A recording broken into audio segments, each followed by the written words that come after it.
Boa noite, boa noite. Boa noite. Você está me ouvindo? Bem, muito bem. Tu me escuta bem? Sim, muito bem, escuta. Eu já estava na sala já aguardando ali. Tá bom. Olha, muita gente entrando aí, Flávio, graças a Deus. Vamos aguardar, Maravilha. vamos aguardar mais um pouquinho, né, até o pessoal entrar. Muita gente estava lá com o pastor. Ó, o Joás aí, E Filipinho. aí, Boa Joás? noite, Filipinho. Um abraço, querido. O show, a Renan.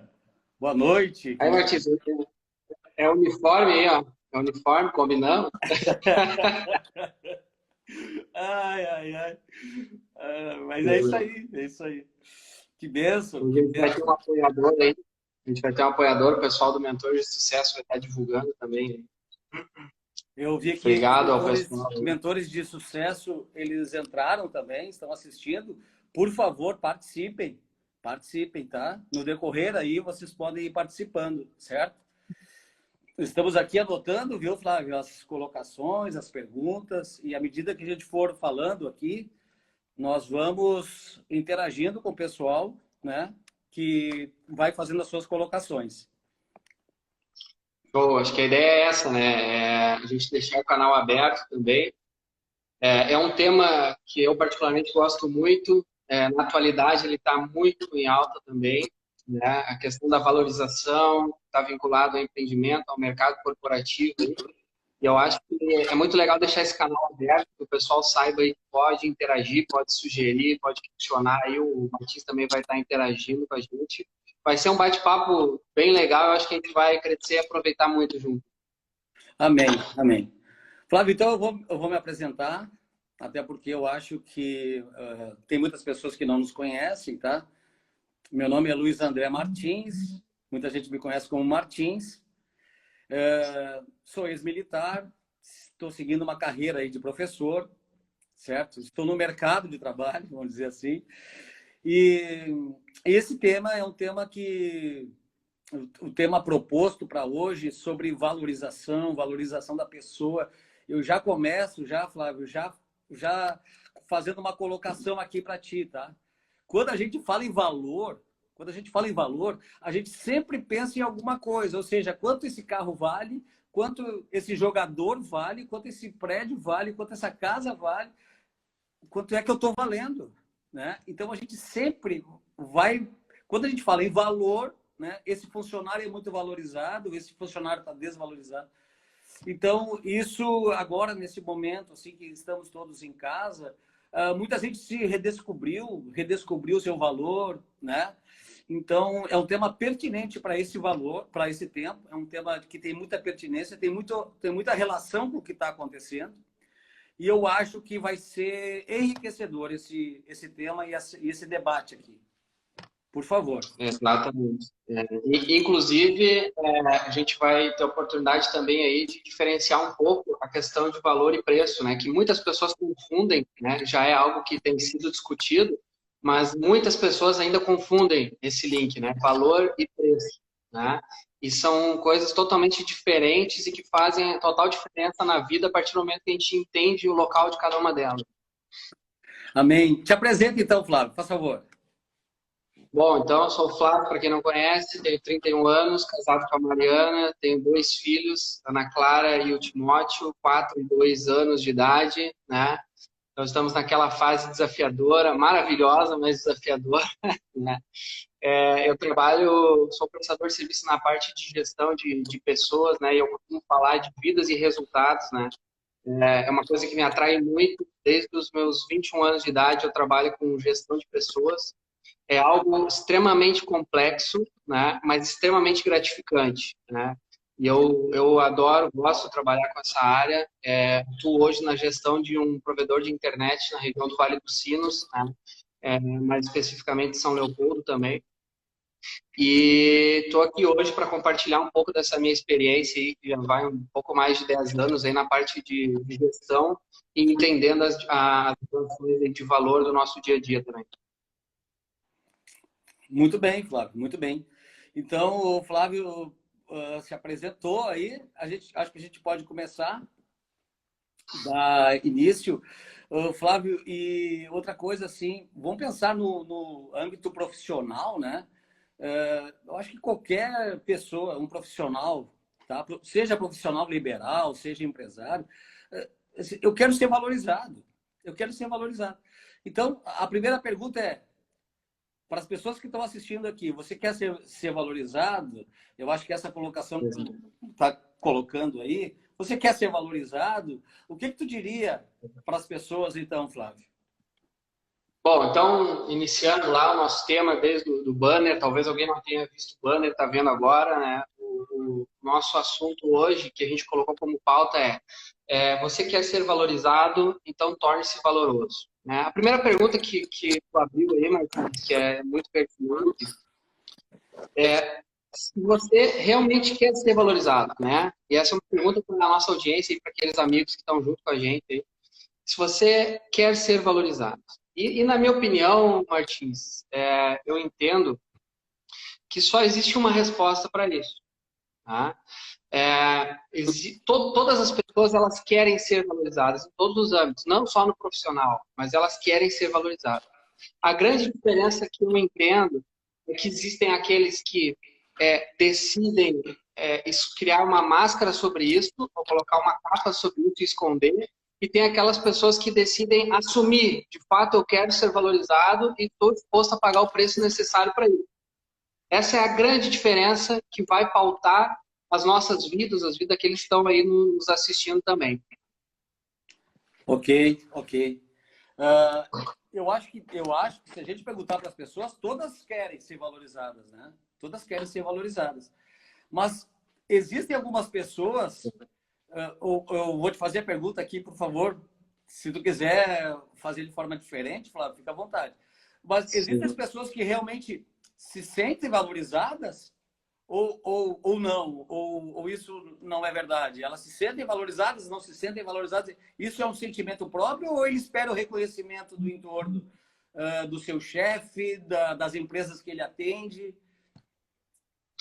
Eu enxergo que é um complemento, né? Eu acho que uma coisa não consegue andar desconexa da outra. Eu acho que em primeiro momento, né, e na verdade a pergunta que eu quero abrir aí, né, se você realmente sabe o seu valor, né? Eu acho que tudo parte daí, né? Tudo começa por aí. Porque se a pessoa ela não entende o seu próprio valor, né, ela jamais pode esperar que outra pessoa a valorize, mais do que ela própria se valorize. Né?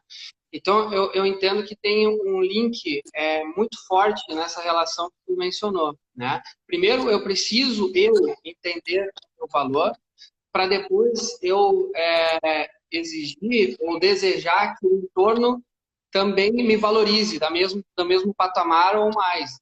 Eu acho que está muito linkado. Né?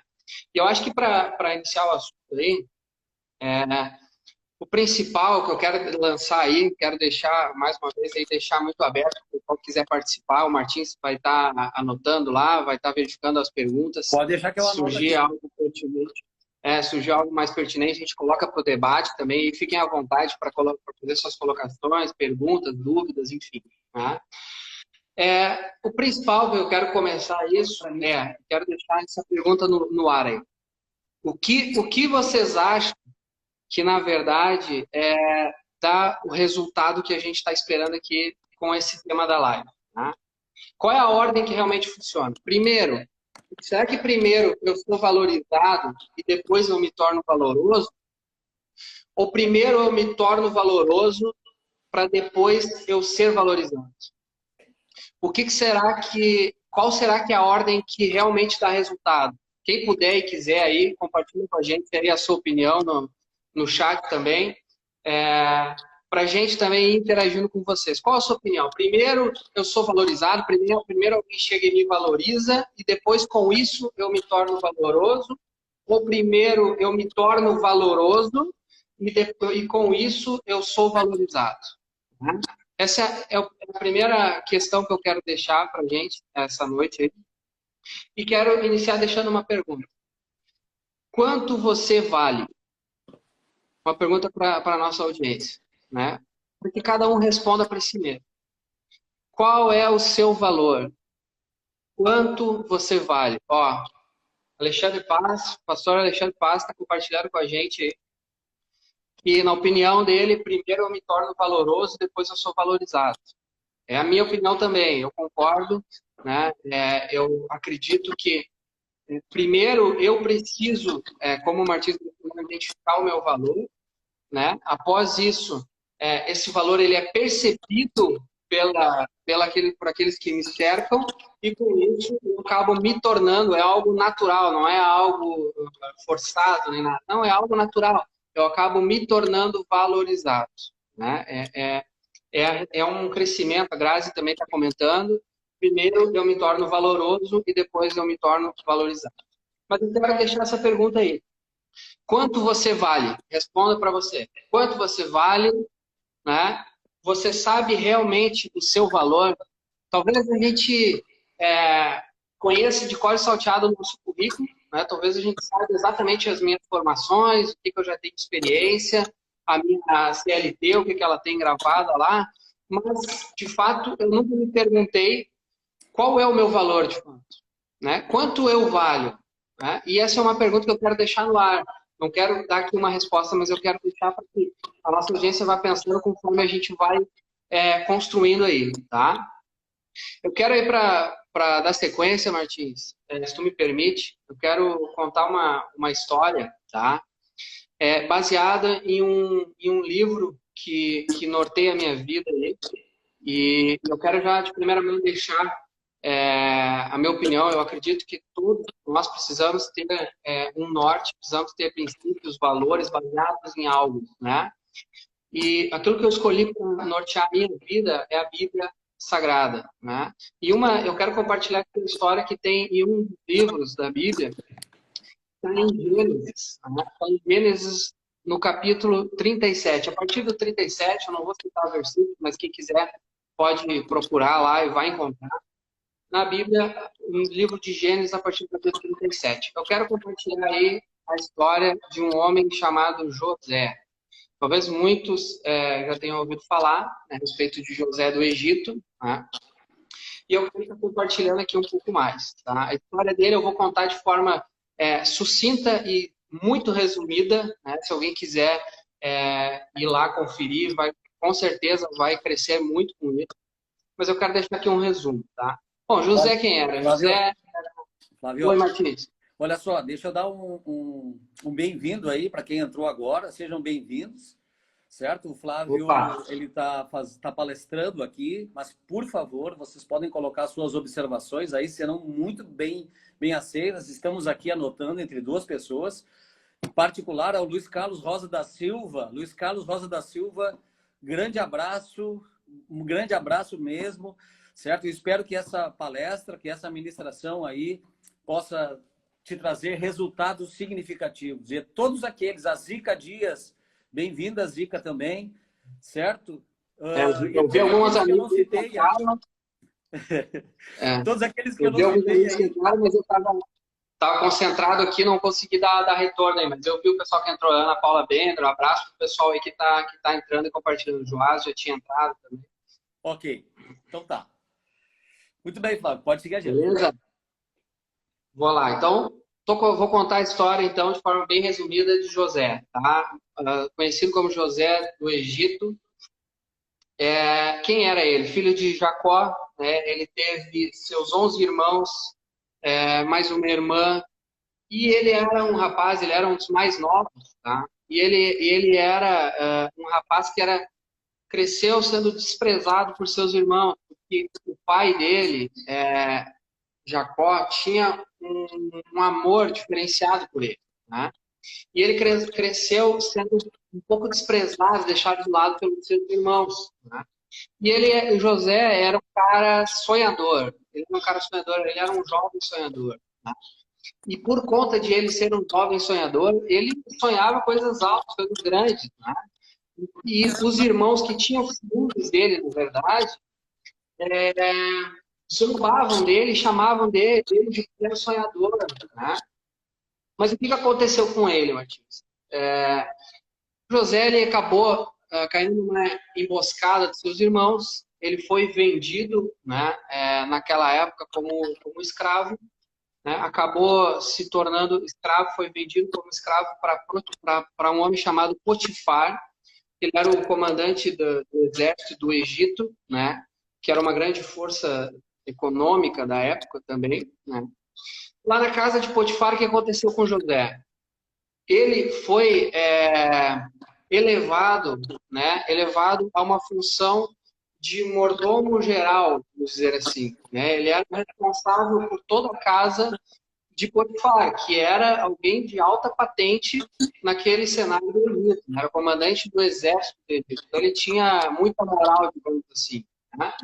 E José entrou lá, ele foi efetivado, ele passou os 3 meses de experiência, né, Martins? E aí ele recebeu uma promoção, né, foi promovido a mordomo geral da casa de Potifar.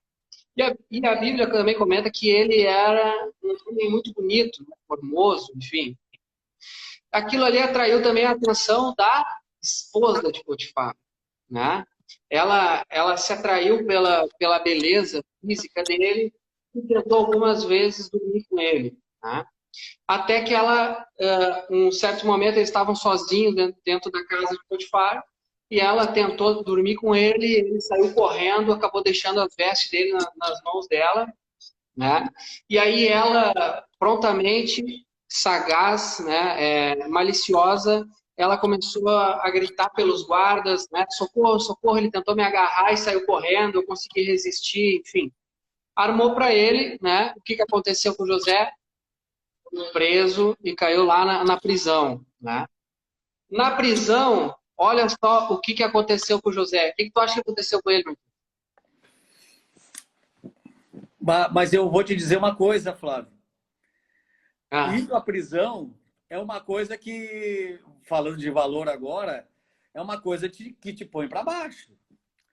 É uma coisa desse que... Poxa, ele não fez nada errado. É ou não é? Ele não fez nada errado. É um momento que o indivíduo tem que... Alguns até... Bom, agora eu vou largar tudo de mão. Poxa, eu estou fazendo tudo Exato. certo, estou sendo correto, estou sendo um grande profissional. Cadê o valor aí? Cadê a valorização? Então, por Exatamente. favor, Me jogaram na masmorra, né? Me desvalorizaram, me jogaram ali com qualquer um, com aqueles que não valem nada, né? Exatamente. Tem quem possa pensar assim, né? Mas não é o caso de José. Sabe o que aconteceu com ele? José, assim como a Mariana, meu amor, beijo, te amo, está comentando aqui, se tornou líder dos prisioneiros, né? Então, José se tornou líder dos prisioneiros. O que aconteceu? Lá, ele se destacou novamente, né? E ele se destacou e os responsáveis por lá colocaram ele como responsável pelos demais prisioneiros. Ou seja, olha a trajetória dele, vamos construindo a trajetória dele, né? Ele começou, era zombado, armaram para ele, venderam ele como escravo, ele entrou como escravo na casa de Potifar, ele foi promovido, depois dessa promoção, onde ele tinha ganhado confiança, armaram para ele caiu na prisão de novo. O que acontece com ele de novo na prisão? Ele foi promovido de novo dentro da prisão. Olha só, vamos construindo a história dele aqui.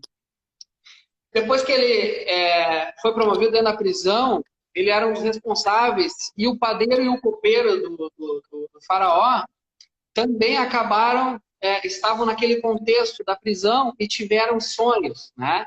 E eles tiveram sonhos, e José tinha o dom dado por Deus para ele de interpretar os sonhos. E aconteceu na oportunidade que ele interpretou os sonhos do padeiro, né? E também do copeiro de Faraó. Oi, Martins, tua câmera fechou aí.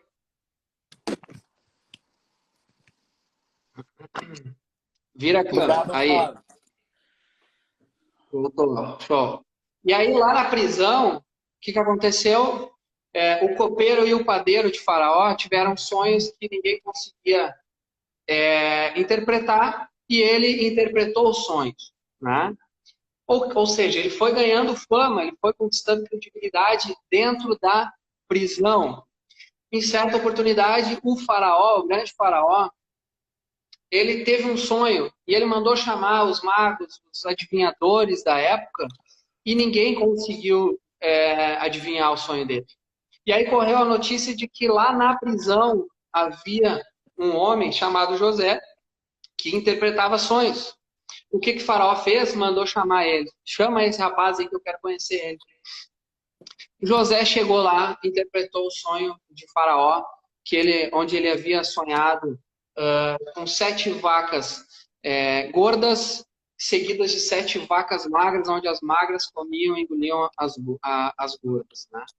E, através do dom que Deus deu para José, José interpretou esse sonho, né, e deu a revelação desse sonho para Faraó, né, dizendo que dali para frente iriam se seguir tempos de grande abundância, 7 anos de grande fartura, mas que após esses seriam 7 anos de grande escassez.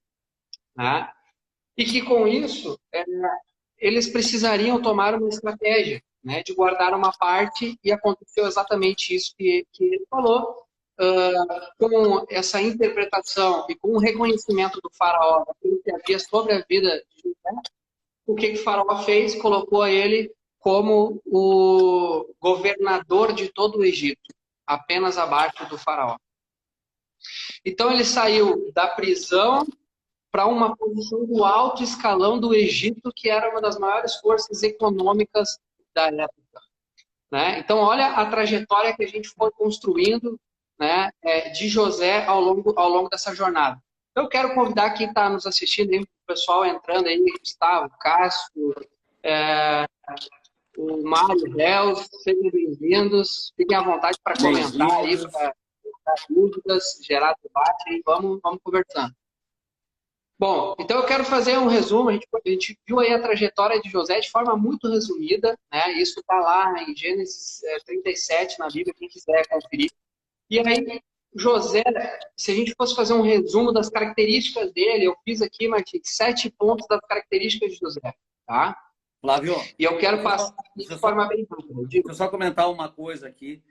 É impressionante que, mesmo que a pessoa esteja no fundo do poço, então, né? Eu sei que tu vai complementar agora.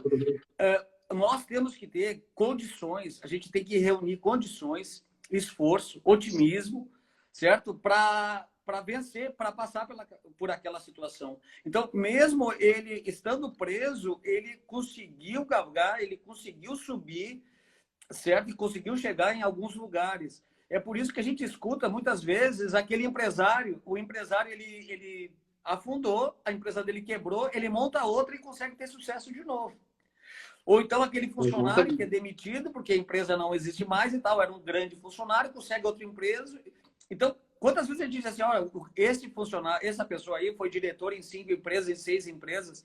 Então, não é a situação que nos limita. Na realidade, o que nos limita somos nós mesmos. São as estruturas internas, as estruturas mentais que fazem com que a gente seja limitado. Então, eu acho que as características dele, né, Flávio, eu sei que tu vai citar aí, elas devem estar envolvidas ou passear por esse caminho. O que tu acha? Exatamente. Vamos lá. Eu vou revelar aqui as 7 características de José, tá? De forma rápida, nós vamos comentar a respeito delas aqui também. Bom, primeira coisa, José, ele era temente a Deus. Ele era um homem que tinha valores e princípios. E esse é um ponto que eu quero deixar aqui como um dos muito importantes, né? Independente de quem você acredite, qual a sua fé, mas é importante que você tenha valores e princípios, né? Esse eu elenquei como primeiro ponto, porque ele é a base, né? Inclusive, nas ferramentas de perfil comportamental, ele é um dos pontos mais destacados lá na pirâmide de valores, né? Nós precisamos ter os nossos princípios e valores pautados em algum lugar. Eu preciso ter isso. O que é certo e errado? Eu preciso ter muito claro isso na minha mente, né? E José tinha isso. O segundo ponto, a segunda característica de José, a primeira, ele era temente a Deus. A segunda característica de José, ele era sonhador. Ele tinha objetivos e metas claras. É fundamental para quem quer ser valorizado.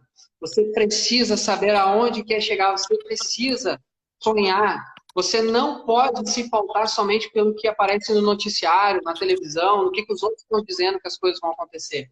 Nós precisamos ter sonhos, projetos em todas as áreas da vida. Isso é fundamental. Se nós não tivermos isso e primeiro conquistarmos, imaginarmos isso no nosso campo dos sonhos, nós jamais vamos conseguir realizar e trazer para o campo presente, né? Então, terceira característica. Primeira, temente a Deus. Segunda, ele é sonhador. Terceiro, José era focado. Não perdia tempo reclamando ou se lamentando. Quem for conferir a história dele, em Gênesis 37, vai ver que em nenhum desses momentos, ela é muito mais detalhada do que o que eu relatei aqui, vai perceber que em nenhum desses momentos a gente identifica José reclamando, murmurando. Não, ele desde o início da vida dele, ele estava acostumado, ele era rejeitado pelo mundo, ele era perseguido, ele caiu no calabouço, ele foi vendido como escravo, e ele olhava sempre para frente, ele mantinha o foco dele.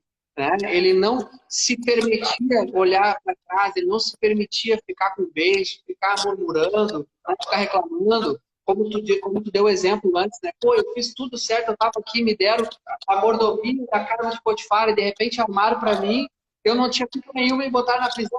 Ele não ficou fazendo isso, sabe o que ele fez? Lá na prisão ele assumiu a liderança, entende? Ele era um homem focado. Primeiro, a característica de José, temente a Deus. Segundo, sonhador. Terceiro, focado. E quarto, ele era otimista. José era otimista. Ele chegou na prisão e ele enxergava, sabe o quê? O copo meio cheio. Ele enxergava o copo meio cheio. Como a gente vê pessoas no nosso dia a dia que sempre olham para o copo meio vazio. A gente está cercado disso ao nosso redor e se a gente não cuida, daqui a pouco a gente está fazendo a mesma coisa. Ele era um otimista, ele decidia, é uma decisão.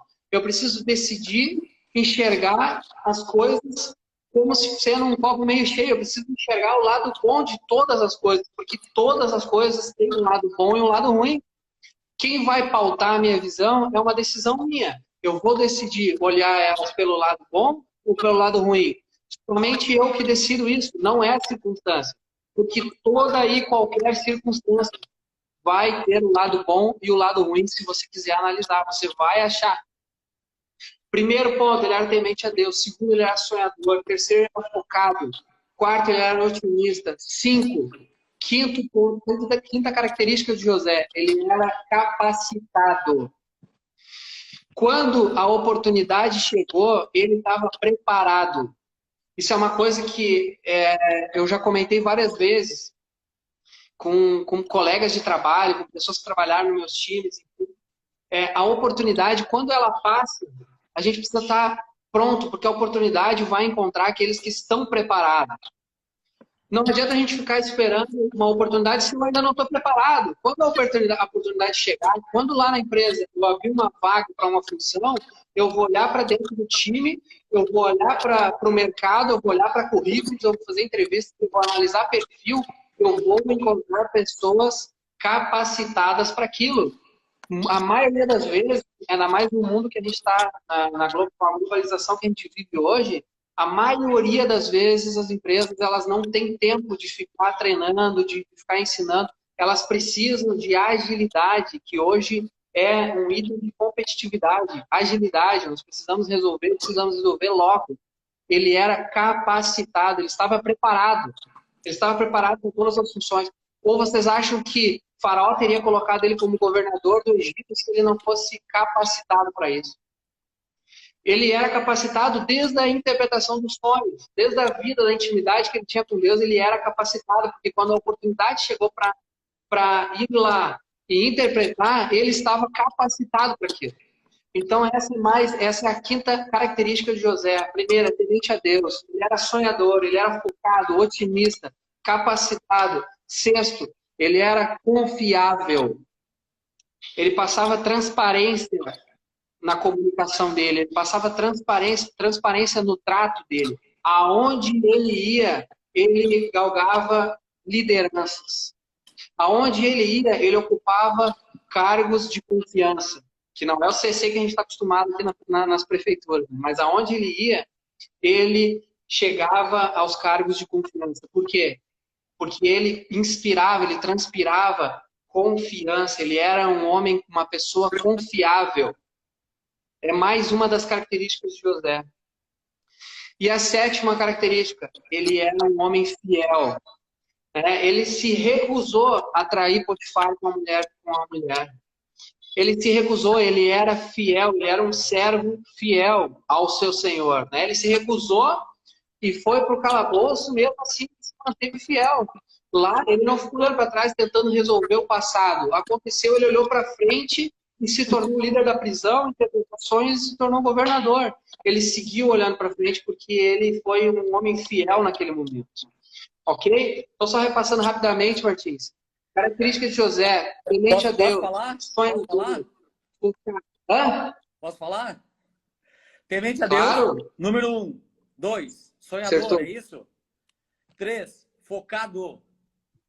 Isso aí. 4. Otimista.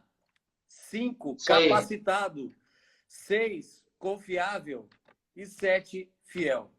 Flávio, eu vou te dizer, eu vou te falar que hoje em dia as pessoas, elas perdem muito, mas muito tempo reclamando da situação, reclamando do mercado, reclamando do colega de trabalho, reclamando da empresa, porque não tem telefone suficiente, porque não sei o quê, porque o tempo é curto, e aí perde o foco, perde o foco. Eu vou te dizer que dos 7 itens aí, o que me chamou a atenção foi a questão do foco. Então, às vezes a pessoa perde horas e horas nas redes sociais e depois reclama de diversas coisas que não tem sentido. Então, José era um cara focado. Focado. E sobre isso que tu falou, é muito, muito importante. Uma frase que eu ouvi uma vez que nunca mais esqueci. O tempo que tu gasta para reclamar é o mesmo tempo que tu gasta para resolver. Essa frase, ela mudou muitas coisas na minha mente. Ela mudou muito o meu mindset, como se chama. Ela fez uma reviravolta, porque nós precisamos a cada dia tirar o foco do problema e colocar o foco na solução. É o que eu falo com o meu time diariamente. Tira o foco do problema, coloca o foco na solução. O tempo que tu vai gastar te lamentando, murmurando, tentando achar o culpado, tu já conseguiu achar a resolução, porque o tempo é o mesmo. Então, parte de uma decisão. Se eu decido esquecer o que passou, claro, analisar o processo para revisar o processo, ver o que eu preciso ajustar em um segundo momento, mas primeiro eu resolvo. Primeiro tu parte para resolver. E como tem pessoas no seu dia a dia, não só no âmbito profissional, em todas as áreas, no relacionamento, no casamento, com os filhos, com os vizinhos, com os amigos, que colocam sempre o foco nos problemas. São coisinhas desse tamanho, o chinelo na porta. É o foco no problema. A pasta de dente que apertou na frente, em vez de apertar atrás, é o foco no problema. São coisinhas pequenininhas, que não levam a nada. E a gente fica muitas vezes como cachorros correndo atrás do rabo, tentando, e o tempo está correndo, o relógio está correndo, e o teu concorrente está fazendo melhor do que tu está lambendo as feridas, ao invés de ficar olhando, ao invés de olhar para frente e focar na solução do problema. O mercado hoje em dia não nos dá mais esse tempo. A gente já não tem mais isso. Quem fica lambendo ferida está fora do mercado hoje em dia. É verdade, Flávio, é verdade. E aí as pessoas têm que pensar olhando para o futuro. E eu não sei se você vai concordar comigo, eu acho que José não olhava para baixo, ele olhava para frente, Então, vou te dar um exemplo aqui, eu estava olhando hoje o mercado de ações, o mercado financeiro, e tem uma hipótese da taxa Selic baixar amanhã de 13,75, que é aquela que regula os empréstimos, para 13,25. E aí tem muita gente esperando essa redução amanhã, mas se ela não sair, meu amigo, pense em outra coisa. Se essa taxa não reduzir amanhã, tu faz o seguinte, tu pensa no plano B, no plano C, plano D, que são planos muito bons. Mas tu não pode ficar o dia inteiro, amanhã ou até o final de semana, imaginando que o teu empréstimo da tua empresa, como é que tu vai renegociar a dívida da tua empresa, etc. Eu acho que essa é uma questão, assim. E aí tem a ver com o foco, tem a ver também, Flávio, com a capacitação. Nós podemos, assim como gestores, capacitar as pessoas para que elas possam enfrentar também as diversas situações, mudar o mindset, como tu falou, Às vezes a pessoa chega com uma crença muito forte, né? Muito nítida em determinadas situações, e ela só reage daquele jeito. Não tem como. Então, é o papel do gestor também treinar as pessoas, né? E ir falando, mostrando direção, mostrando o futuro e sendo criativo nesse momento. Apesar das circunstâncias, tem gente se dando bem, né? Tem gente Exatamente. E aí, Silmar, bem-vindo, irmão. Com relação à capacitação, né, que tu citou aí, inclusive tem a ver com esse momento também e com times, né? Um princípio básico da gestão é: eu preciso sempre deixar alguém preparado dentro do meu time que possa me substituir. Isso é um princípio básico da gestão, porque se eu não tiver isso e a empresa decola, a empresa fecha um contrato milionário e ela precisa alavancar, eu vou ficar no meu local porque eu não preparei ninguém para que eu possa crescer, né? Isso é básico na gestão. A gente precisa, nós como líderes também, termos essa responsabilidade sobre nós. Você que é líder, aqueles que estão nos assistindo também, faça essa pergunta para você mesmo. Olha para o teu time e enxerga quem poderia me substituir no meu time. Quem dentro do meu time, se eu precisar sair para uma proposta com o dobro do salário amanhã, quem dentro do meu time poderia me substituir e deixar o meu legado funcionando dentro do meu local, dentro da organização? Isso é um princípio básico, né? Isso não é entregar mais, isso é a base da gestão. Eu preciso fazer isso, né? A capacitação nesse momento, ela também tem uma responsabilidade do gestor, de olhar para dentro do seu time e saber que eles estão capacitados para seguir o barco. O meu trabalho é para que eu possa sair de dentro da empresa e ir, por exemplo, lá com os amigos da Febracis, lá fazer um curso de 3 dias e a empresa segue funcionando e a meta segue sendo batida. Se eu não conseguir fazer isso, eu estou fracassando como gestor, né? Isso é uma das nossas principais responsabilidades, que está dentro da autorresponsabilidade. Eu, como gestor, e tem muitos gestores aqui que eu estou vendo que estão entrando, que estão nos acompanhando, empresários também, os gestores eles precisam olhar para dentro de si mesmo, para dentro da sua estrutura, se questionar e responder essa pergunta. Se você sair amanhã para fazer um curso de capacitação, a tua empresa para ou ela continua? Se tu pensar muito para responder, talvez tu já tenha que rever alguns conceitos de gestão. Tá bem? Vamos seguir? Flávio, bom, o Arthur colocou aqui, ó, a engrenagem não pode ficar sem um dente. É verdade. Se tiver o dente, ela não vai funcionar. Eu acho que se encaixa diretamente com o que tu colocou. O Silmar colocou, quer comentar para ele? O Silmar Martins colocou: capacitar é designar e o gestor acompanhar. Capacitar e designar e o gestor acompanhar. É isso aí mesmo. E Silmar, muito disso passa por um desafio muito grande da gestão, que é confiar que o teu time vai fazer, mesmo que de uma forma diferente da que tu faria, mas eles vão dar conta do recado. Isso é um desafio muito grande para o gestor. Isso é muito comum no mercado, né? Pessoas que delegam, mas não conseguem deixar o time fazer da forma que eles querem fazer. Deixa o homem trabalhar, como diz uma pergunta lá, né? Deixa o homem trabalhar. Delega, capacita, treina as pessoas, analisa elas diariamente, supervisiona, mas quando tu passar, deixa elas trabalhar e na volta tu analisa, tu faz os reparos que tem que ser feito, tu valida quando precisa validar. É exatamente isso. A gente precisa acompanhar, monitorar para que as pessoas do teu time se desenvolvam. Esse é o nosso trabalho enquanto gestão. Isso aí, Silmar, obrigado. Bom, a gente, voltando ao gancho lá de José, a gente passou 7 características dele lá. Eu só quero ressaltar que não importa o local, ou não importa a situação que você está nesse momento, né? Falando, por exemplo, do mercado corporativo, né? Falando nesse cenário. Imagina que José, ele esteve no calabouço a primeira vez quando foi vendido pelos irmãos. Depois, ele esteve na prisão quando armaram para ele lá e ele foi preso na casa de Potifar. E mesmo assim, em todos esses momentos, ele ocupou funções de liderança, né? Ele alcançou cargos de confiança. Então, avaliando esse histórico de José, a primeira coisa que eu posso dizer é: não importa como está a tua vida hoje, não importa, em todas as áreas, né? Não importa se na tua área profissional tu tá, de repente, na prisão. Mas lá, talvez, é a oportunidade de tu sair, dar a volta por cima e chegar a governador do Egito, né? Fazendo aí um paralelo à nossa história, ok?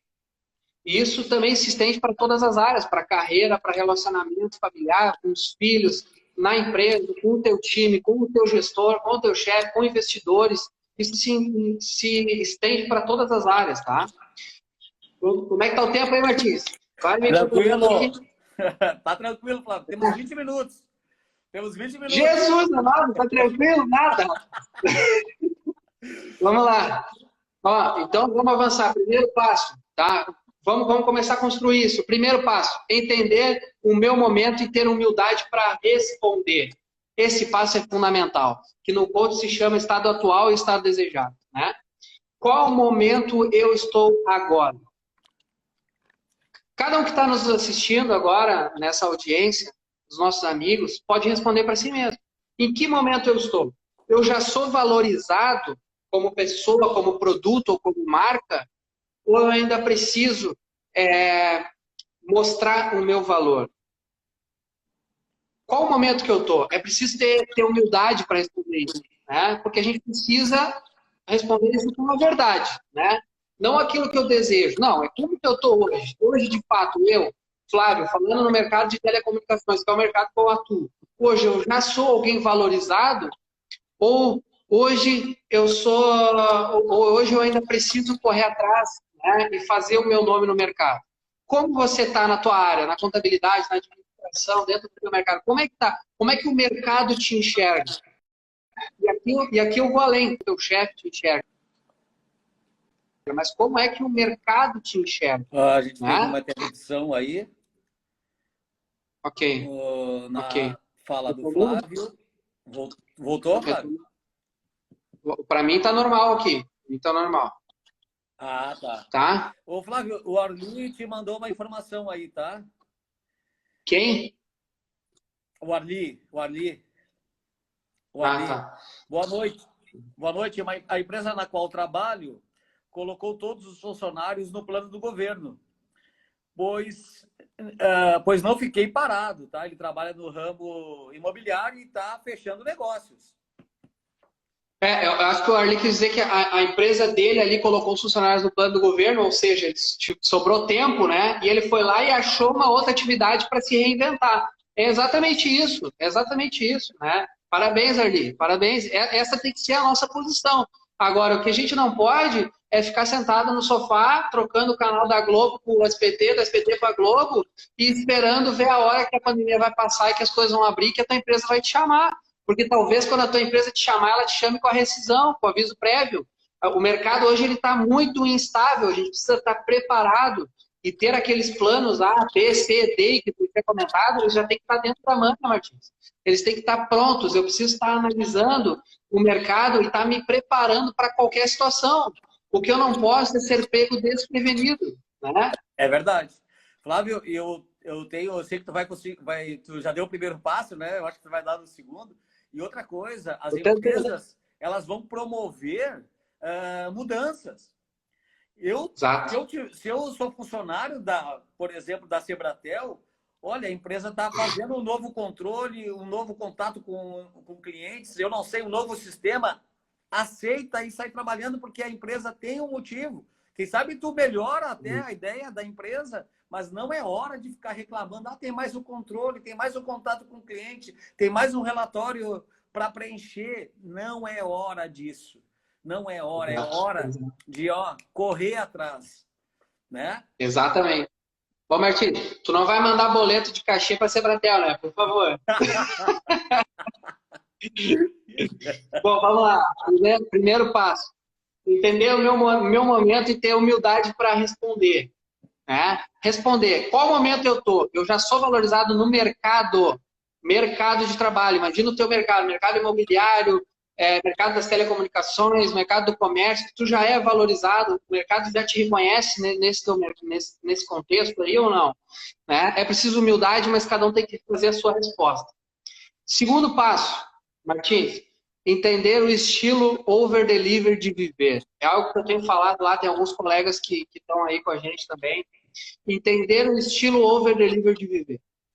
O que é isso, né? Over-deliver lá na tradução, né? Se a gente for resumir, ele fala a respeito de entregar mais, né? E isso, a gente pode explorar esse mundo de forma muito ampla, né? Entregar mais, surpreender, superar as expectativas, né? Quando a gente entra num restaurante, ou num sushi, né? Eu chego naquele sushi, eu tenho uma expectativa. Eu saí da minha casa, a primeira expectativa que eu tenho vou chegar lá na frente, vai ter vaga para me estacionar ou não vai? Eu cheguei lá, tinha vaga, é uma expectativa superada. Eu entrei lá dentro, vai ter mesa para mim, eu vou ter que esperar muito tempo. Tinha mesa, é outra expectativa. Eu sentei lá, já veio uma entrada rápida, o cara veio com um sorriso no rosto me atender, né? Me perguntou o que eu queria, me apresentou, me explicou, me ajudou a entender os nomes dos pratos, né?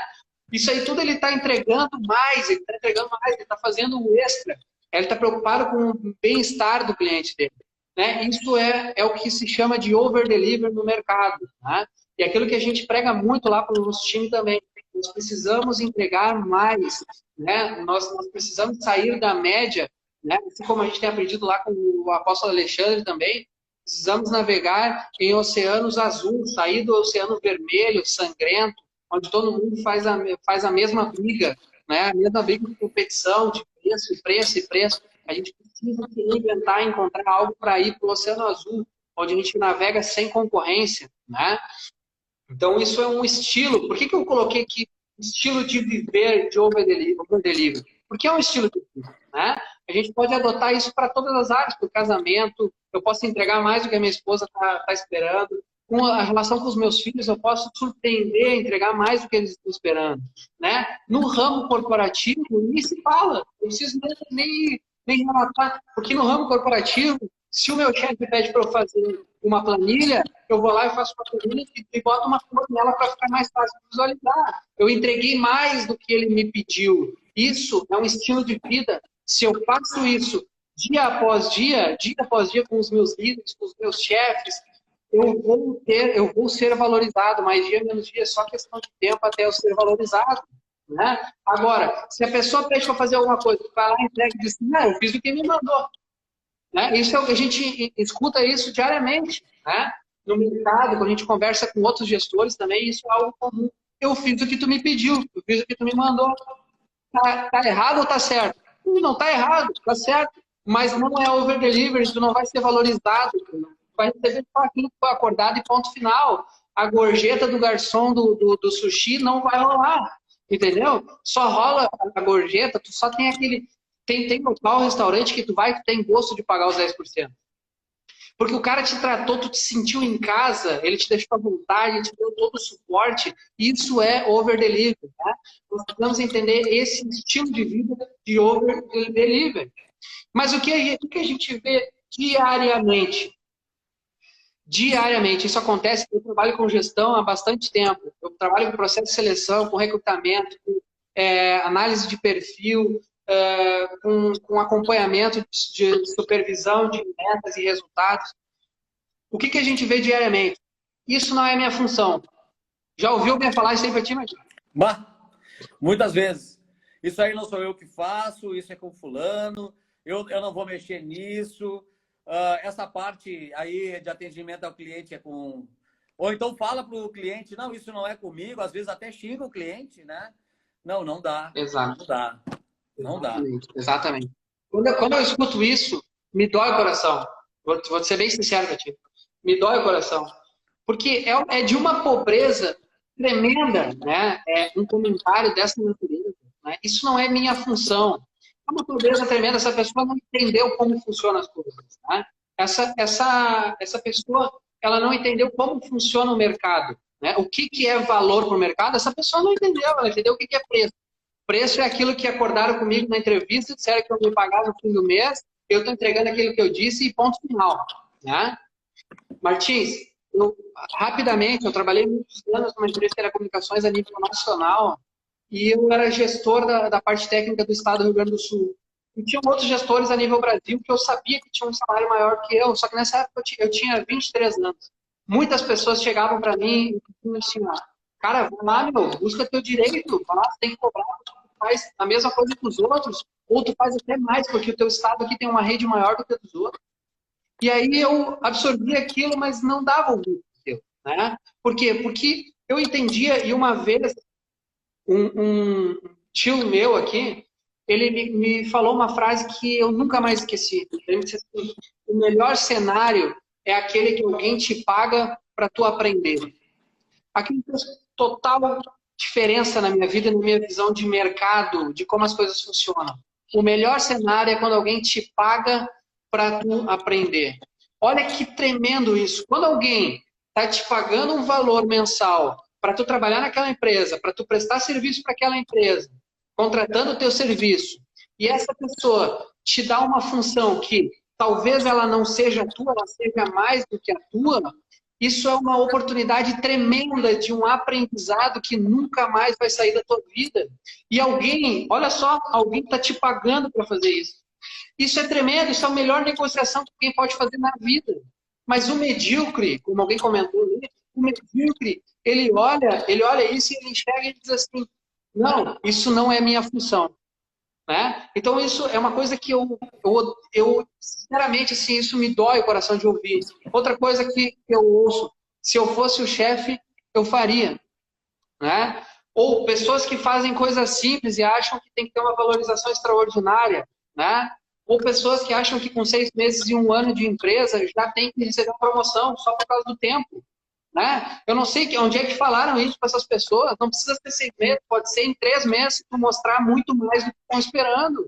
Não precisa ser 6 meses ou 1 ano, pode ser 3 meses, mas também pode ser 5 anos ou 10 anos. Se tu se entregando somente aquilo, tu não vai ser valorizado e tu não vai avançar de patamar. Enquanto tu não entender isso, não vai avançar. É isso, Martins? É isso, Flávio. 8 minutos. Meu Deus, deixa eu correr. Bom, resumindo, Martins, resumindo, se eu sou valoroso, olha só, resumindo, se eu sou valoroso, eu me torno valorizado e defino o meu valor. Olha só que tremendo. Se eu sou valoroso, eu me torno valorizado e eu é que defino o meu valor. Quanto que eu valho? Quanto que eu quero ganhar? É eu que defino. Aonde que eu quero trabalhar? É eu que defino. Por quê? Porque eu me tornei valoroso. Agora, se eu ainda não sou valoroso, o mercado define o meu valor. Alguém chega para ti e diz assim, tu vale 1.500 por mês. E é isso que tu vale e ponto. Por quê? Porque tu ainda não te tornou valoroso. Mas a hora que tu te tornar valoroso, tu vai dizer, não, isso daí não paga um dia do meu trabalho. Entendeu? Flávio, essa é a grande diferença. Desculpe te interromper. O Silmar colocou ali que ele usa esse bordão não é o que eu tenho que fazer. Somos uma equipe e eu vou fazer. Ótimo isso. Mas tem uma colocação aqui, ó. Tem pessoas que desconhecem a palavra construção. Ou seja, ser valoroso, eu tenho que construir isso. Sabe? Tu não vai chegar tijolinho precisa ali. Me promove. Flávio, me promove. Ó, 1 mês eu já sei fazer tudo, faço tudo muito bem. Não, isso é uma construção. E construir demora. Vai demorar menos para algumas pessoas, mais para outras, mas tem que ser construído. Por favor. Exatamente. Obrigado pelo comentário aí, Gustavo. Abração. Tamo junto. Bom, resumindo, Martins, como se tornar valoroso no mercado? Vamos para a gente encerrar o nosso assunto aqui. Certo. Como se tornar valoroso no mercado? Primeiro ponto, decidindo aplicar em sua vida 7 características encontradas em José. A gente precisa decidir, aplicar e adotar isso como estilo de vida. As 7 características são elas. Temente a Deus. Você tem que ter seus valores e seus princípios. Segundo, ser um sonhador. Você precisa ter sonhos, projetos grandes, planos. Pense grande, que dá o mesmo trabalho de pensar pequeno. Terceiro, ser focado. Você precisa ter foco, não ficar olhando para trás, se distraindo com qualquer vento que bate, qualquer probleminha. Foca no resultado e não no problema. Foca na solução. Quarto, ser otimista. Enxergue o copo sempre meio cheio, porque ele sempre está meio cheio, acredite nisso. Ele sempre está meio cheio, independente da situação. Capacitado. quando a oportunidade aparecer, você tem que estar pronto. Você tem que começar a se capacitar a partir de hoje, porque quando ela aparecer, você tem que estar pronto. Não é a tua empresa que tem que pagar um curso para te capacitar, é tu que tem que te capacitar para pegar a vaga quando ela surgir. Confiável. Sexto, confiável. Passava transparência. Onde ele ia, ocupava cargo de confiança. Você precisa ser alguém confiável, porque é isso que dá resultado no longo prazo. O que dá dinheiro no longo prazo, se alguém me perguntar, eu vou dizer o seguinte, é credibilidade. Credibilidade dá dinheiro no longo prazo. Quando você for confiável, quando as pessoas tiverem confiança no que tu fala, e você for alguém autêntico e verdadeiro, isso no longo prazo vai te trazer uma valorização muito grande. Sétimo, ser fiel. Flávio, Recusou-se a trair a exposição. Um minuto, vamos Fala. lá. Agora, um minuto? Jesus. Vamos lá. Decidindo aplicar sua vida 7 características encontradas de José. E segundo, adotando o estilo over-deliver de vida em todas as áreas. Esse é o ponto que a gente precisa adotar como estilo de vida, entregar mais e superar as expectativas. Rapidamente, Martin, eu quero deixar 2 frases. Primeira do Jim Rohn, que foi um empreendedor americano. Seu nível de sucesso raramente excederá o seu nível de desenvolvimento pessoal, pois o sucesso é algo que você atrai pela pessoa em que se torna. E a segunda frase que eu quero deixar é de Albert Einstein. No meio da dificuldade encontra-se a oportunidade. Nada mais atual do que essa frase no momento que a gente está vivendo. Então, Martins, eu vou deixar para tu fazer o encerramento, só vou deixar aí aberto o canal meu e do Martins, se alguém quiser fazer contato aí no direct e saber mais sobre esse assunto, conversar, trocar uma ideia aí, @Flávio Feistauer e @Martins_Luiz_André. Martins. Boa noite a todos, Deus abençoe.